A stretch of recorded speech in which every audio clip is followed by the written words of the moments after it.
Don't forget to like, share and subscribe. Vrana Studio. نحمده ونصلي ونسلم على رسوله الكريم أما بعد فأعوذ بالله السميع العليم من الشيطان الرجيم فاذكروني أذكركم واشكروا لي ولا تكفرون. زمار دین اسلام محترم و معززو،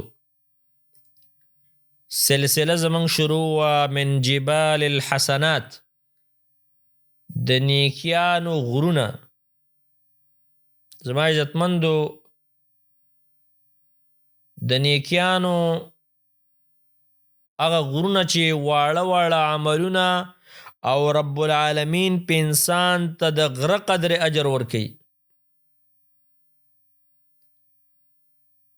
یو د هغې نه چې نن یې موږ ستاسو مخې ته ږدو، یو آسان معمولی عمل او لوی اجر په انسان ته میلاویږي.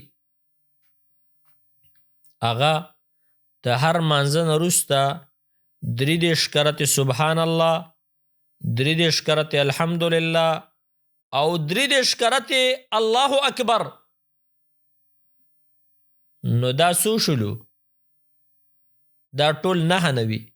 د سلو د پوره کېدلو دپاره لا اله الا الله وحده لا شریک له له الملک وله الحمد وهو على كل شيء قدیر، یا الله اکبر 34 کرتې حدیثو کې راغلی دی.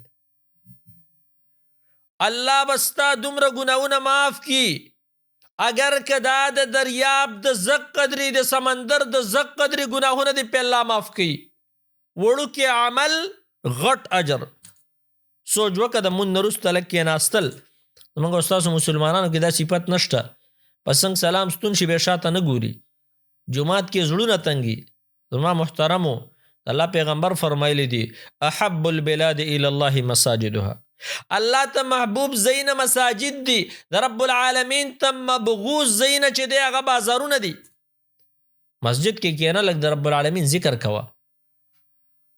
فقراء د مهاجرینو غریبانان رال نبی علیہ السلام ته دا ویل چې یا رسول الله، دا مالدار خلک زمونږ نه مخکې شو، موږ هم مونځ کوو هغوی هم کوي، او ډېر داسې عملونه دي چې موږ هم کوو هغوی هم کوي، خو هغوی صدقې کوي موږ یې نه شو کولی ځکه مالداره دي.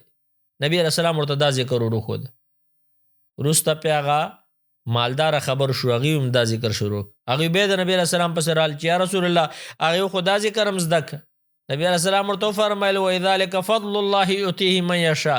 دا خو د الله مهرباني ده چې رب العالمین چاته ورکوي. بس د الله په فضل کې به بیا ګوتې نه وي. محترمو، د دې اذکارو سره لږ ځان عادت کړئ. اذکار سنت طریقه په ګوتو باندې کول. زموږ مسلمانان خو تسبیح په لاس کې راغستي او هغه تسبیح باندې ریاکاري هم کوي، تسبیح باندې صحیح ذکر هم نه کوي، تسبیح هسې شړې ټقۍ را ټقۍ. صحیح په ګوتو باندې د فرض مانځه پسې وروسته کښېنه او دا اذکار کوه. الله به دې د سمندر د زق قدرې ګناهونه معاف کړي. اے الله عز وجل د خپل رحمت او د توبې دروازې موږ او تاسو ته دنیا کې کلاو کړي دي او دا یې راته ویلي دي وتوبوا الى الله جميعا ایها المؤمنون لعلکم تفلحون. ای ایمان والو، الله ته توبې وباسئ ټول دې دپاره چې کامیاب شئ.